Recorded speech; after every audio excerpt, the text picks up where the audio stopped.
Petrolhead, je vous retrouve aujourd'hui avec une voiture qu'on ne présente plus, un modèle emblématique, surtout chez nous ici au Maroc, qui plaît énormément, le tout nouveau Range Rover Vogue. Ça fait déjà quelques mois qu'il est sorti, on en voit déjà pas mal sur nos routes. Il a beaucoup fait parler de lui par ce nouveau design-là, par son prix aussi. Mais il y a plein d'autres aspects de ce nouveau Vogue que j'ai trouvé super intéressant en faisant mes recherches. Donc je vous retrouve tout de suite pour vous montrer un peu l'extérieur, les specs, les nouvelles options, à la conduite comment c'est, et est-ce qu'il vaut vraiment aussi son prix par rapport aux concurrentes sur le marché, que je vais vous citer juste après.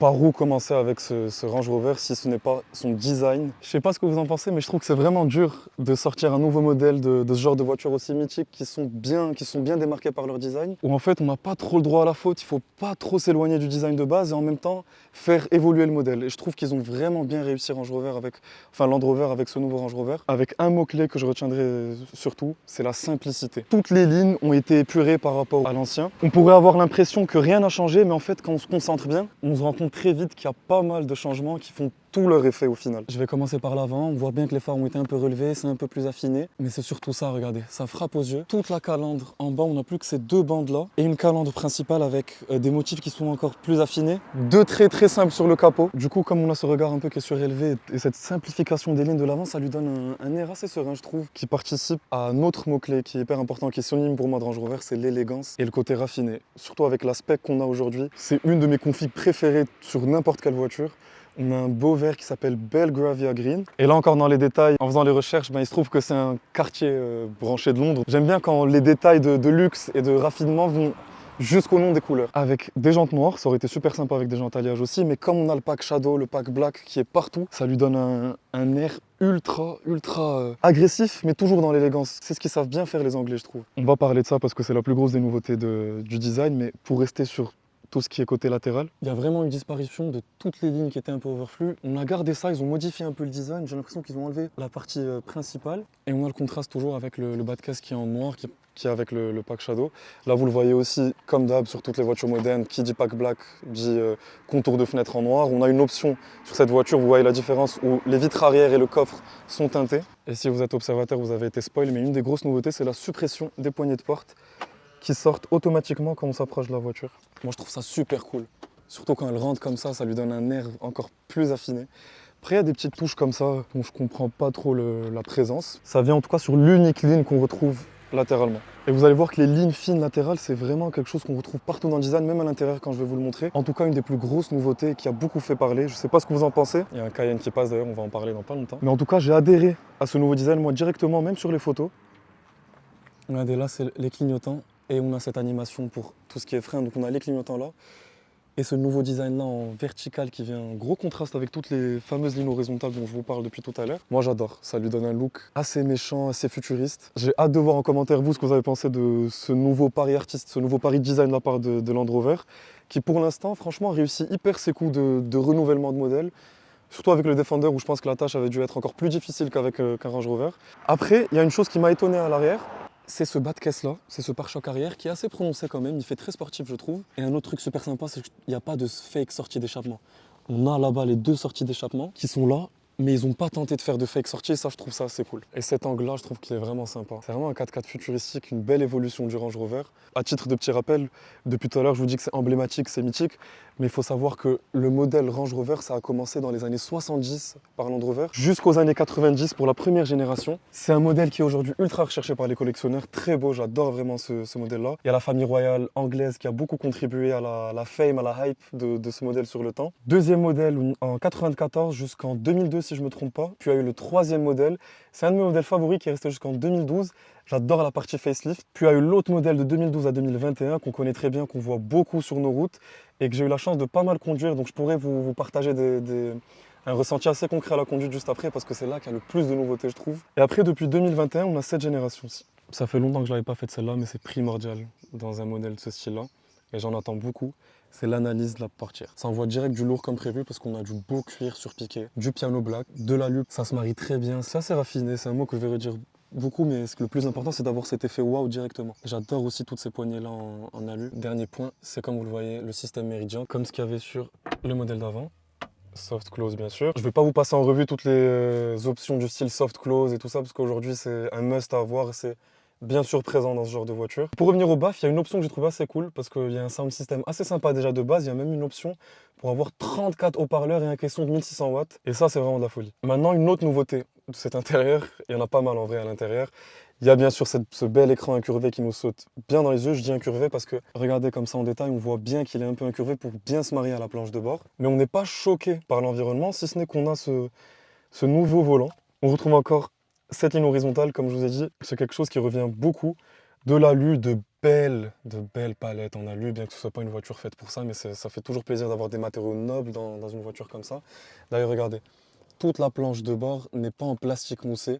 On a du cuir ici et un matériau assez noble aussi sur le reste de la planche de bord. Là où j'ai remarqué encore la présence de ces fameuses bandes, ben c'est là, exactement comme celle de l'avant. Là c'est un peu du chrome black et j'adore cet effet-là chrome black qui est super cool. C'est bien beau le piano black, ça fait un vrai effet wow, hyper technologique, mais c'est vrai que ça laisse pas mal de traces de doigts. Après ce qui est cool, c'est que quand même on a plein de rangements ici. On peut même tirer ça et on a encore des places au fond. Pour fermer, il suffit juste de faire ça. Pareil ici. Je vous parle de rangement parce que c'est un des autres points ultra positifs de cette voiture, c'est que en plus d'être élégant et raffiné, luxueux, il est aussi très pratique parce que moi je le vois vraiment comme une véritable voiture familiale principale à daily mais aussi pour faire des voyages. Et un autre aspect aussi dont on va parler, mais pour continuer justement sur l'intérieur et l'aspect confortable, pratique, luxueux, il y a cet écran là bien sûr. Et franchement, il n'y a rien à redire sur cet écran là, il est ultra fluide, hyper agréable, intuitif. Il y a pas mal de choses qu'on peut configurer à notre guise, comme sur toutes les voitures modernes, donc je ne vais pas vraiment m'attarder sur ça, mais il y a toutes les options qu'il faut.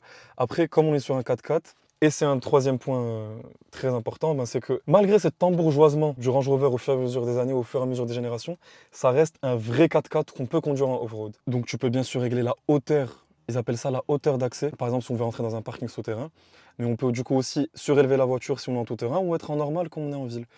Et bien sûr, en conduite, on a plusieurs modes de conduite, toujours dans la thématique off-road, comme par exemple là, donc je vais démarrer. Regardez, en tournant, j'ai tout type de terrain en fait sur lequel je peux me trouver, donc rocaille, passage à guet, sable, boue et neige. Et ça c'est assez cool à voir quand on va aller au ski ou quand on fait de la chasse, parce que vous verrez qu'il y a beaucoup de place, je vais vous montrer le corps juste après. Et après, il y a d'autres technologies qui existent déjà sur les 4x4 depuis bien longtemps, comme l'aide à la pente, où tu enlèves ton pied de l'accélérateur, et du frein aussi d'ailleurs, et la voiture freine toute seule. Après, je vous cache pas que quand tu vois ce beau pare-choc avant et comment il a été dessiné, j'irai pas trop en off-road avec cette voiture par peur d'abîmer justement tout l'avant. Si vous voulez faire surtout du off-road, c'est le Defender qu'il faut prendre, mais sans même se poser la question. Autre chose, comme vous l'avez vu, en démarrant la voiture, le toit panoramique est beaucoup plus grand qu'avant. Ça nous fait un véritable puits de lumière. Et je trouve ça super cool parce qu'en plus, il est calorifuge, donc tu ne te prends pas tout le soleil quand il fait bien beau. Ça rend l'environnement intérieur bien plus agréable, je trouve. Petite option qui sert à rien, mais Range Rover a voulu rejoindre la tendance de Volvo ou de BMW. Là, c'est de l'Alcantara, mais c'est aussi possible d'avoir le pommeau de vitesse directement en porcelaine. J'ai une grosse question à vous poser, pour le coup, sur le volant, qui est une des grosses nouveautés d'un point de vue esthétique, parce que l'écran en général, ça gêne personne. Comment vous trouvez ce volant-là? Sur un Range Sport, je ne serais pas trop fan, mais c'est vrai que sur ce Vogue-là, je trouve que ça lui va très bien, ça va bien à cet esprit bateau justement, cruiser surélevé. Et toutes les commandes sont tactiles là d'ailleurs comme vous le voyez. Et j'adore aussi la qualité du nouvel écran, du nouveau cockpit virtuel. Après ce qui est cool concernant la caméra 360, ça aussi c'est pas nouveau mais je trouve ça super intéressant, c'est que par exemple on a une option tout terrain qui te permet de voir par exemple sous le capot. Et c'est assez intéressant quand tu sais pas justement s'il y a des grosses pierres en dessous ou pas pour éviter de les taper. Et comme vous le voyez là, c'est pas une surprise mais on peut vraiment désactiver et activer les différents différentiels de la voiture comme on veut. Sinon, j'ai un petit retour de la part du propriétaire par rapport à la caméra 360, qui est un vrai step-up par rapport à la génération d'avant. La qualité est vraiment bien meilleure et même sur la caméra, on voit à quel point il est énorme ce Range Rover. Il est temps pour moi de vous montrer maintenant un autre truc assez cool dans cette voiture, le coffre. Avec la clé.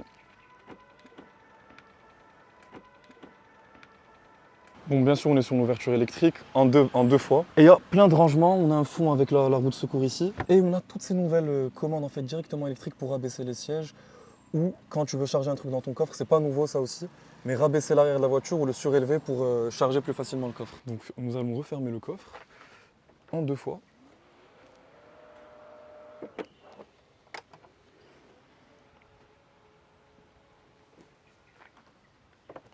Question imposante aussi Petrolheads, il faut parler un peu chiffres et dimensions. Ils ont l'insolence d'appeler ce nouveau Range Vogue là, le modèle qu'on a aujourd'hui, Short Wheelbase. Donc Short Wheelbase, question Range Rover, c'est 5,05 m de long et 2,05 m de large. Il est ultra imposant. Vous vous doutez bien que comme sur la génération d'avant, il y aura une version L, donc Long Wheelbase, qui fera elle 5,25 m. C'est à peu près la taille d'une classe S. Je ne sais pas si vous vous rendez compte, un 4x4 qui a la taille d'une classe S. Tout ça pour 2500 kg. Donc on est vraiment sur un bateau assez imposant, comme je vous ai dit. Question jantes, on est sur les 22 pouces. J'ai pas l'habitude de préciser la taille des jantes, mais il est tellement grand que je trouvais ça hyper insolent de vous dire que la plus petite taille, normalement, c'est 21. Ça va de 21 à 23 pouces. Il est temps de vous parler maintenant un peu moteur et voir ce que ça vaut à la conduite. Donc je vous retrouve tout de suite derrière le volant. Première seconde au volant de ce Range Rover. J'adore quand l'effet est instantané dans une voiture où direct, tu ressens le point fort de la voiture. C'est d'un confort. Là, ça fait vraiment moins d'une minute que j'ai la voiture entre les mains et je me sens tout de suite aspiré dans le siège qui est ultra confortable. Et on est hyper isolé de tout ce qui se passe autour. Alors qu'on était dans une petite ruelle calme, quelques passages de voitures, mais rien de spécial. Là, on n'entend rien, même pas le bruit du moteur, même pas les voitures qui passent. On passe là sur un petit tronçon route un peu craquelée, comme d'hab sur Casa. On le sent à peine. Et c'est pas pour rien parce qu'il y a un gros boulot sur tout ce qui est silence. On a du double vitrage dans la voiture. Et c'est assez drôle parce que toutes les autres voitures, j'ai l'impression qu'elles sont toutes vraiment minuscules par rapport à ce mastodonte de 2,5 m de large et encore 5,5 m. D'ailleurs, on n'entend pas trop le moteur. C'est même pas un moteur essence qu'on a ici. On a le diesel de 350 chevaux, 6 cylindres en ligne, couplé à une boîte auto 8 rapports qui est hyper douce. Et encore plus douce que la génération d'avant. Je me rappelle qu'avant, des fois, on sentait un peu les passages de vitesse. C'était pas désagréable, mais c'était dérangeant dans ce style de voiture-là. Là, elle est vraiment très douce, on sent pas du tout les passages de vitesse, tout est très fluide. Et j'adore quand la technologie joue son jeu comme ça, quand on est au feu rouge et t'as tout de suite les caméras 360 qui s'activent. C'est pas une technologie prenante et qui te perturbe un peu dans ta conduite. En plus, je trouve que les 350 chevaux, c'est vraiment à peine suffisant pour le poids de la voiture qui est 2500 kg. Et j'ai d'ailleurs choisi de vous le tester en ville parce que, comme je vous ai dit, c'est vraiment une voiture de daily, ça va pas trop être utilisé en off-road. C'est aussi plus une voiture de voyage en famille. Et c'est pour ça que c'était important pour moi de vous parler du confort que c'est en ville, de comment il se présente face aux dodanes, face aux craquelures qu'il y a sur la route. Après, encore une fois, c'est pas ça qu'il y a de nouveau parce que l'ancien le faisait très bien. Par contre, ce que faisait mal l'ancien, et que fait beaucoup mieux ce nouveau Vogue là, c'est son dynamisme et son comportement en courbe. Quand on conduit assez vite et qu'on a des virages auxquels on doit faire face, cette garde au sol tellement haute, le fait qu'on ait 5 mètres de long, t'es vraiment sur une voiture qui avait beaucoup de roulis et j'en ai fait l'expérience plusieurs fois quand j'ai eu à conduire cette voiture là. Et cette amélioration question comportement, ça passe par pas mal de nouveaux systèmes électroniques. On a encore des suspensions pneumatiques sur ce modèle là, ce qui joue pas mal question confort. Alors petite ligne droite, je mets le mode sport juste pour rapide voir un peu le couple.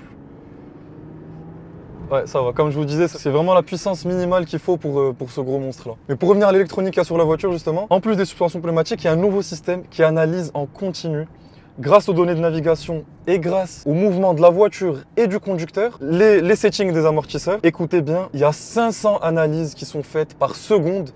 Et le changement des amortisseurs peut se faire en 12 millisecondes. On est vraiment sur de l'électronique de pointe. Moi, j'ai trouvé ces chiffres-là assez impressionnants. Et là, on attaque un des rares virages qu'il y a en ville. Et franchement, je suis assez épaté parce qu'on le sent directement. Il y a d'autres systèmes électroniques sur ce nouveau Range-là, notamment pour diminuer le roulis, comme je vous ai dit. Et là, on le sent vraiment beaucoup dans ce niveau de ce premier virage. Il y a même d'ailleurs ce qu'on appelle pour la première fois dans la dynastie Range Rover, Dynamic Response Pro, qui lui est un contrôle électronique et actif du roulis. Et vraiment, c'est scotchant si vous avez eu l'occasion de conduire le Range Rover de la génération d'avant. En virage, c'est un réel bateau, il tangue de ouf. Et là encore, on le voit avec ce nouveau virage-là, zéro tangage. Et vous vous dites peut-être que je vais pas très vite, mais même à 40 km/h, 50 km/h, sur l'ancien, c'était assez flagrant. Il y a un autre système qui, lui, est pas propre au Range Rover, qui participe à l'amélioration du dynamisme de la voiture en courbe, justement. C'est le Torque Vectoring. Ça me rappelle un peu le système qu'on trouve sur l'Abarth. J'ai trouvé la comparaison assez drôle, vu le gabarit des deux voitures. Mais c'est en gros une dispersion du couple à l'avant, aux deux roues avant, soit à gauche, soit à droite, grâce au système de freinage pour améliorer le dynamisme en courbe et toujours réussir à avoir un confort de conduite encore meilleur notamment en baissant le roulis au maximum, quoi. Et bien sûr, surtout 4x4, on a aussi un différentiel à l'arrière qui te permet et qu'on peut gérer comme on veut, comme je vous ai dit. On peut tout désactiver et configurer le mode de conduite à notre guise, comme sur toutes les voitures modernes. On va se refaire quand même un virage assez vite et toujours le même résultat. Je vais pas dire zéro roulis parce qu'on reste sur un 4x4, mais par rapport à une voiture de ce gabarit-là, c'est assez scotchant de prendre des virages à 60, 70, sans le moindre tangage. On revient en mode normal, d'ailleurs la direction est ultra légère, c'est hyper agréable à conduire. On a vraiment ce sentiment-là de bateau, de yacht plutôt, pas de bateau. Question de nouveauté, c'est vraiment celle que j'ai le plus retenue parce qu'au final, c'est l'agrément de conduite qui joue beaucoup sur l'expérience de conduite et le ownership experience qu'on a de la voiture à long terme. Comme je vous ai dit, ça peut être une voiture de ville, comme une voiture de nationale, d'autoroute. C'est une voiture qui est faite pour rouler des heures sans avoir mal au dos et sans sentir qu'on a roulé des heures justement. Et franchement, du test que je suis en train de faire là, le pari il est assez réussi. Maintenant, il y a autre chose qui a beaucoup fait parler sur cette voiture, c'est son prix. Au niveau des voitures, l'inflation a vraiment pas mal touché tout le marché automobile, quel que soit le type de voiture. Et le Vogue n'y échappe pas. On a un vrai step-up question finition, je trouve. Même si c'est assez dur de faire mieux que l'ancien, mais on sent vraiment qu'on est dans un environnement assez luxueux, bien british. C'est quelque chose que savent bien faire les Anglais. Après, on est obligé de le comparer à ses concurrents. Question prix concrètement, au Maroc, c'est affiché à partir de 1 580 000 dirhams pour la même autorisation de diesel. Mais ça, c'est vraiment le plus, sans aucune option, c'est assez vide, même s'il est assez bien optionné de série. Après, quand on veut un exemplaire qui est bien optionné, qui a de la gueule, comme celui-là avec une belle config, ça monte très vite sur 1 890 000 pour l'autobiographie et 2 millions pour le First Edition. Au final, quand on ajoute les taxes, qu'on ajoute les options par-ci par-là, on est sur une moyenne, on va dire, de 2 millions de dirhams, soit environ 200 000 euros. Alors oui, c'est plus cher que le Vogue d'avant en moteur diesel, parce qu'avec la version L ou avec la version SV, ça monte bien plus haut. Après, maintenant, il faut voir qu'est-ce qu'on a d'autre sur le marché. Il y a le Cayenne, qui pour moi, je ne vais pas être très objectif, mais moi j'adore le Cayenne. On n'est pas du tout sur la même ambiance luxueuse qu'on peut trouver sur le Range Rover. On est plus sur l'efficacité allemande. Les finitions sont au top aussi. Mais surtout avec le Cayenne Turbo, avec le Cayenne hybride, on est sur une expérience de conduite hyper agréable en ville aussi. Et avec clairement beaucoup plus de dynamisme en courbe. Ça, il n'y a pas photo. Moi, j'aimerais plus le comparer, ce Range Rover-là, à 3 autres voitures. Le Cullinan, l'exemple anglais, on va dire, qui est sur une toute autre sphère de prix. Je pense qu'on est sur 3 fois le prix de ce range-là à peu près. Et on a aussi le Bentayga qui est sur 1,5 fois le prix, quasiment 2 fois le prix de ce range-là. Et franchement, par rapport à un Bentayga, on n'est pas à des années-lumière question finition, vraiment loin de là. Par contre, pour moi, le concurrent direct de cette voiture-là, je dirais que c'est le BMW X7. Parce que question gabarit, on est sur vraiment le même ressenti. C'est tout aussi facile à conduire. On est sur de très bons moteurs diesel qui ont tout juste le couple qu'il faut pour ce genre de voiture-là. Après le X7, on ne retrouve pas la même élégance qui va être dégagée par ce design-là british que savent très bien maîtriser Land Rover. On est sur toujours plus cette efficacité allemande, même si je le trouve juste canon, moi, le X7. D'ailleurs, on l'appelle The President et il mérite bien son surnom. Mais question intérieure, je trouve qu'on est sur la même... sur le même ordre de finition. Ça fait tout de suite plus luxueux sur le Land Rover parce que c'est son terrain de jeu tout simplement. Et après, c'est vrai que sur le X7, on a l'avantage d'avoir le châssis du Cullinan vu que Rolls-Royce appartient à BMW. Mais voilà, moi je suis curieux de savoir, vous, si vous étiez père de famille ou mère de famille, si vous devez avoir une voiture pour la famille, pour les voyages, en daily, qui soit juste tout simplement parfaite, irréprochable, question technologie, question confort de conduite, est-ce que vous prendriez le X7 ou le Range Rover Vogue? Au final, je sais que ça reste assez personnel comme choix, mais je suis assez curieux de voir ce que vous allez choisir. En termes de technologie, il y a autre chose que j'allais oublier de vous parler. Une autre première que connaît cette 5e génération du Range Rover, c'est les roues arrière directrices. Alors là encore, c'est pas une nouveauté par rapport au monde automobile, ça existe depuis pas mal de temps. Mais ça va beaucoup faciliter la vie au quotidien en termes de manœuvres en ville, pour se garer, pour sortir de certains parkings. Parce qu'en fait, les roues arrière directrices, c'est quoi? C'est les roues arrière qui se braquent jusqu'à 7,3 degrés. Quand tu roules à basse vitesse, c'est le sens opposé de ton braquage. Et quand tu roules à des hautes vitesses, ben ça braque dans la même direction. Encore une fois, pour améliorer le dynamisme en courbe. Voilà, je vous avais dit qu'il y en avait déjà pas mal. On en a un à notre droite qui est très beau en noir, jante alliage. Mais je préfère de loin cette config, la vérité. Vous savez que j'ai un petit penchant pour tout ce qui est vert green over tan. En tout cas, Petrolheads, j'ai hâte de voir ce que vous avez pensé de ce nouveau Range Rover là. Question design, question évolution, intérieur, prix, comparaison. J'ai vraiment hâte de voir lequel de ces 4x4 haut de gamme vous aurez choisi. Pour ma part, je pense qu'on ne peut pas faire plus beau qu'un Range Rover Vogue bien configuré. En termes d'élégance, c'est vraiment très beau. Esthétiquement, c'est sexy d'une manière différente d'un Cayenne qui lui est tout de suite beaucoup plus sportif. C'est plus élégant et c'est plus attirant qu'un X7 qui lui renvoie tout de suite l'image parfaite, quoi. Qu'est-ce que je vais choisir? Le X7 et Entre le... X7 Cayenne et Range Rover Vogue. Difficile. En réalité, j'ai adoré le nouveau Vogue. jeune. Ouais, c'est vrai. En plus, je me vois pas conduire ça Ouais. au quotidien, ça c'est sûr. J'aurais dit Cayenne, Ouais. tu vois. Moi, je m'identifie quand même beaucoup plus au Cayenne coupé. Ouais. Chez Bah Cayenne oui, coupé, je parce que préfère tu es de loin. jeune, tu es frais. C'est plus, pour moi, c'est plus important. Genre, je vais toujours prioriser le dynamisme en courbe. Ouais, bon. Mon choix, comme vous l'avez entendu, avec la belle expertise de mon ami qui nous fait le plaisir de partager avec lui ce nouveau Range Rover, que je remercie énormément. J'irai plus sur le Cayenne Turbo S, sur le Cayenne coupé, parce que c'est une voiture à laquelle je m'identifie un peu plus. Mais c'est difficile de dire non à la beauté de ce Range Rover Vogue là. Voilà. En tout cas, merci beaucoup Petroless d'avoir vu cet essai-là. Ça fait longtemps que j'avais pas fait un essai du style. Hâte de lire vos commentaires. N'oubliez pas de laisser un like et un commentaire pour aider au développement de la chaîne. Et je vous dis à bientôt pour un prochain essai. Merci.